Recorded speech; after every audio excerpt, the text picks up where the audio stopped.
Parce que l'idée de notre analyse aujourd'hui, c'est de voir comment l'industrie de l'IA est en train de broyer les systèmes traditionnels, que ce soit du côté du travail humain ou du matériel physique. En gros, c'est comme regarder un trou noir avaler une étoile, tu vois. On voit pas directement le cœur de l'IA, mais on voit très bien la destruction structurelle autour. Et pour ceux qui nous écoutent, on va baser tout ça sur des faits concrets. On a épluché les données de la semaine du 3 au 10 mai et on va plonger directement dans cette purge des cols blancs. On parle de Cloudflare qui vient de rayer plus de 1100 postes de son organigramme. Ouais, 20% de ses effectifs. Et de l'autre côté, on a Coinbase qui lâche 700 personnes, soit à peu près 14% de ses équipes. Et le plus fascinant, enfin le plus cynique peut-être, c'est la justification derrière. Parce que Cloudflare, ils sont ultra rentables, leurs résultats ont dépassé les attentes, mais l'action a quand même chuté de 18%.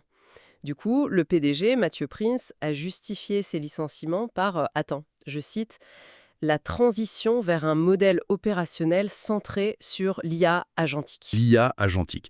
Il dit même que leur utilisation interne de l'IA a fait un bond de 600%. 600%, c'est pas juste une petite misérure de logiciel, hein. L'IA générative classique, celle d'hier, c'était un outil. C'est comme acheter une perceuse ultra moderne. Le gars va percer plus vite.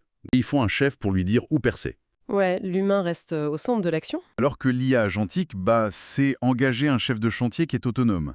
Le logiciel sait où il doit aller, il sous-traite lui-même des micro-tâches à d'autres petits programmes, il vérifie le boulot et il corrige ses propres erreurs. Tout ça sans qu'aucun humain intervienne, ce qui explique complètement ce qui se passe chez Coinbase. Leur PDG, Brian Armstrong, il n'a pas juste viré des gens, il a littéralement écrasé la hiérarchie. 5 niveaux de management supprimés, bam. Les managers qui survivent à ça, ils doivent gérer plus de 15 personnes maintenant. Et en plus de faire du management, ils doivent continuer à coder ou à designer eux-mêmes.